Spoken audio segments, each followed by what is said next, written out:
What's up, everybody? As you can probably see from the thumbnail and title, you know exactly what this video is about. Maybe not maybe not what car we bought, but if you guys have seen other videos with this car, the Ready 30 has the pretty ridiculous swap in it. It tends to get me in a lot of trouble. I decided I needed another one. So scrolling through Facebook one night, and this deal pops up that just looks too good to be true. So next thing I know, I'm going there with cash the next day, and look what we brought home. 1989 325 IS coupe. Only the ISs were coupes. Super nice interior. We'll just get a nice little cinematic shot of this for you.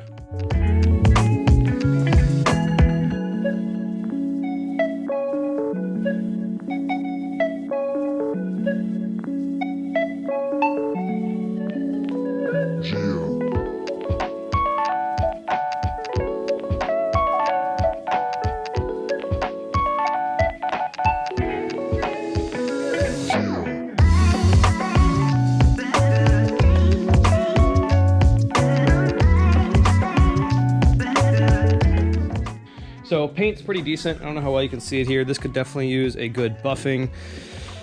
This lip, I don't know what the deal is with that. That's not factory. We'll probably switch it out for a factory one. The worst part about the paint is the guy, you can see we're hard at work on it. The guy, he was like out of town and the sunroof started leaking, so his dad just put this large adhesive plastic over it, and then it like baked to the car. So we're like trying really hard to scrape it off. It's not going very well. We've actually hit the paint a few times, which kind of sucks. We got Goo Gone up in here, we got Windex. We're trying everything, but it's slowly coming along. Around the rest of the car though, like the body is super solid. Like no significant body damage. Rear valence is in nice shape. The IS lip's got a little bit of a bubble. I probably can't really see it on camera, but it'll be okay. I mean, it is after all an E30, so you know, it's far from perfect. Wheels are 16-inch basket weaves. I believe they come off the 5 or 7 series. So they have adapters on it because all E30s are 4 lug and these are 5 lug, although the guy did decide to leave one of the lug bolts out, unless it broke off in there, hopefully not. That actually looks pretty sketchy. Anyways, we'll deal with that. Here's honestly my favorite part about the car though. You know, the exterior is pretty nice. I've always wanted a black E30. I've never had a coupe either, so I'm still getting used to the doors because on a sedan, obviously, the doors are much smaller. Short door. And then when we go over to the coupe, or coupe, depending where you're from, much larger door. And it's usually like opposite because most people buy these cars. These are kind of the most common ones to buy. So like everyone gets in a sedan, they're like, what the hell's wrong with this door? It's so short, but kind of opposite for me. Anyways, back to the interior. Check that out. Fully reupholstered leather suede inserts, shift boot. That's a little tacky to me, to be honest. As well as that, I might switch that out. Back seat, gorgeous. I don't know how I feel about it with the gray carpet. I don't know. I'm gonna see. What do you guys think? Also, so you can see they kind of did the side panels here, which is pretty cool. But the door cards don't match. So I feel like it looks kind of funny without the door cards matching. So I don't know. I've kind of thought about the idea of, you know, this is a really nice interior. Like maybe if I could find someone that has a really nice, clean, just black leather interior, could swap seats with them and just get it back to a black on black car. But that's a long ways away. We got to get it running right first. So the car, I did trailer it here because it was super hot that day, and the guy recommended not to drive it. He's like, I wouldn't drive it because it's 30 years old. But I don't think he really understood, like, honestly, how like reliable an E30 is. Like, the M20 engines, like as long as you don't run them out of oil or coolant and the timing belt doesn't snap, like you really can't die. I mean, they can't die. You could die anytime. So I went on the test drive. I'll insert the clip of the test drive.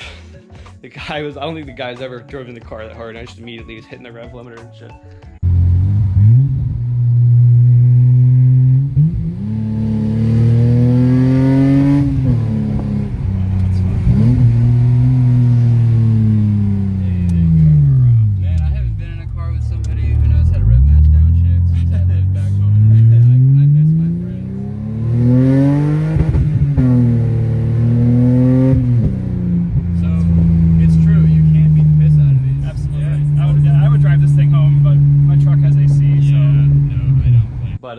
Let's take a quick look under the hood.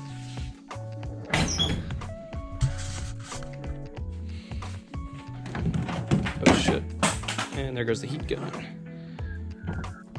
So nothing really special, but pretty clean. Like the fact that this isn't yellow or cracked, brake fluid reservoir is pretty clean. Like everything's super nice, just kind of old and dirty. Come over here, you got your typical rusty headers. We'll clean all this up, probably remove this, paint it, maybe paint the intake, just do a few mechanical things on it. It's got a good oil leak coming from, I think, the oil pan. And I also discovered the other day that the clutch does slip, like when you're really like banging through the gears, like when you're doing clutch drops, it slips a little bit. So I'll probably have to put a clutch in the car, which would be a great time to do the rear main seal as well, because that is probably also likely a culprit of the oil puddles under the car. So, fun fact about this motor, same motor I had in this car. I don't know if I've told you guys much of the history on this car. So I got this car when I was 13, this red one. I'm now 22 at the time of this video. So I'm actually coming up on the 10-year mark. We'll do something special for that. But so I had the M20 in this car for at least 4 years. So like, this is like the engine I learned how to work on with cars. Like I kind of taught myself to work on cars on this engine. So like, this is gonna be really fun and like nostalgic for me. Like I would take my engine apart so many times. I did timing belts, had gasket twice, couldn't know what I was doing. So I think this is gonna be really fun. I'm kind of looking forward to it. So if you guys couldn't tell, I'm actually kind of like in the process of downsizing my fleet of cars because I just have too many projects. So I don't really know why I bought this, to be quite honest. Oh no, I bought it because I think it'll be a nice video series. I got it for a good enough price where I can probably put maybe $1 or $2 grand in it, fix a lot of things, and make it a really nice car and sell it for a profit. So I figured it'd be cool to make kind of a video series on that, so people can kind of see at least how I do it. I've got a pretty good system worked out, I think. You know, I think people make it out to be a lot harder than it is to flip a car than it really is. So the idea is we'll just make a nice video series. We'll slowly fix things at a time. We'll do engine mechanical stuff, exterior. I'll probably take it to my buddy who is kind of a guru with paint and like ceramic coats and have him, I'm gonna try to do this for him so he doesn't have to, but probably have him do the rest. But anyways, so I think you guys can look forward to a lot more videos with the E30. Eventually, once I get it mechanically sorted, we'll definitely have to take it out and go sliding, maybe go to a drift event in it. That would be a lot of fun. Although you might be wondering, why would I take this car when I have one with a massive V8 in it and race car stuff? But I think this will be fun. M20 sounds so good. Love that engine.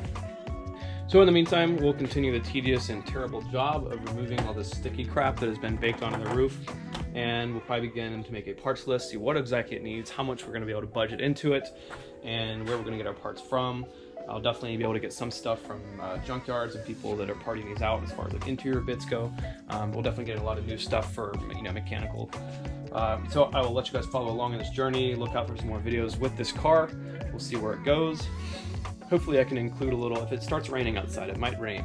We might have to go drift it around a little bit because it does have a limited slip diff being an IS. So if not, you'll see some of that soon. Don't forget to smash that like button because that helps the YouTube algorithm gods and helps, which in turn helps me. So hope you guys enjoyed it. We'll see you next time.